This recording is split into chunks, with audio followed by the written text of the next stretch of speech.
இந்த பார் மருமகளே, காலையில எந்திரிச்சு எல்லா வேலையும் நீதே பண்ணணும்.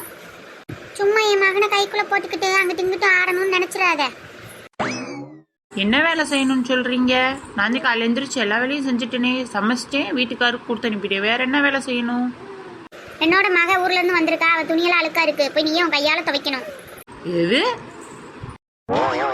உங்க மகளை வேணா அவங்களே துவைக்க சொல்லுங்க, இல்லாட்டி வாஷிங் மிஷின் இருக்கு, வாஷிங் மிஷின்ல போட சொல்லுங்க, இல்லாட்டி நீங்க துவைங்க. என்ன எதுக்கு துவைக்க சொல்றீங்க?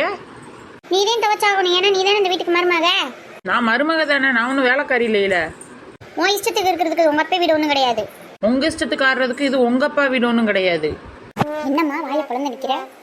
அது ஒன்றும் இல்லடி, உங்க அண்ணி பேசினதை கேட்டேல? ஆமா கேட்டேன். எப்படி பேசிட்டு போறான்னு பாரு. அம்மா நீ ஒன்றும் கவலைப்படாத, நான் பார்த்துக்கிறேன். நான் பேசியே அடங்குறையா, இவ என்ன பேசி கிழிக்க போறாளோ? அதாம்மா தப்பு. நீ என்ன சொன்ன? இது உங்க அப்பா வீடு இல்லைன்னு சொன்ன. அண்ணி என்ன சொன்னா? இது உங்க அப்பா வீடு இல்லைன்னு சொன்னான். ஆனா இது எங்க அப்பா வீடு தானே. இப்ப நான் அவளை செய்யற விதத்துல செய்யறேன். அட ஆமால, இதை நான் யோசிக்கவே இல்லைல. என் தங்க மகளே, அவளை ஒரு வழி செஞ்சிடணும். நீ அமைதியா இருமா, செஞ்சிருவான்.